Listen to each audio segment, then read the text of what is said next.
तो दोस्तों नमस्कार, मेरा नाम है सोनू। आप देख रहे हैं सोनू रियल भोजपुरी चैनल। तो दोस्तों बता देना चाहता हूँ, आज खेसारी लाल यादव का मोट्रोन म्यूजिक से एक गाना आया है, जिस गाने का नाम है मर्द अभी बाचा बा 2।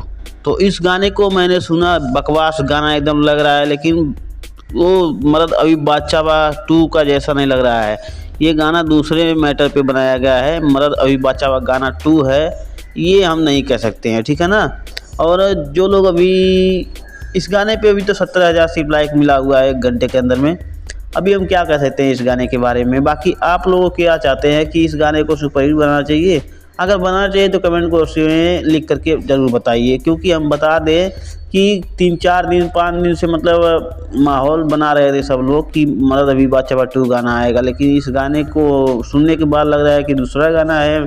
मतलब मर्द अभी बाचा बा 2 इसका नाम नहीं रहना चाहिए, ठीक है ना। अब कोई भी गाना गा करके मर्द अभी बाचा बा मतलब डाल देते हैं, तो ये गलत बात है ना भाई। ये मर्द अभी बाचा जैसे गाना नहीं है, ठीक है ना। वो गाना जाकर सुनिए, कुछ और मतलब वो जोन दे रहा था और ये कुछ और जोन दे रहा है, ठीक है ना। तो इसीलिए मैं बता देना चाहता हूँ कि ये मर्द अभी बाचा बा 2 के जैसा गाना नहीं है। ये दूसरे मैटर, इसका नाम दूसरा कुछ होना चाहिए था इस गाने का। यही हम कहना चाहते हैं। बाकी आप लोग की क्या प्रक्रिया है? अगर आप कुछ कहना चाहते हैं तो हमारे कमेंट बॉक्स में पूछ सकते हैं। बाकी जो भी आपको हमारा आवाज़ में पसंद आया, जो भी हम अपने मन से बोले हैं, उसमें आपको कुछ भी ठीक लगा तो उसके लिए लाइक कमेंट शेयर ज़रूर कर दीजिए और चैनल को सब्सक्राइब ज़रूर कर दीजिए। मिलता हूँ नेक्स्ट वीडियो में, तब तक के लिए धन्यवाद।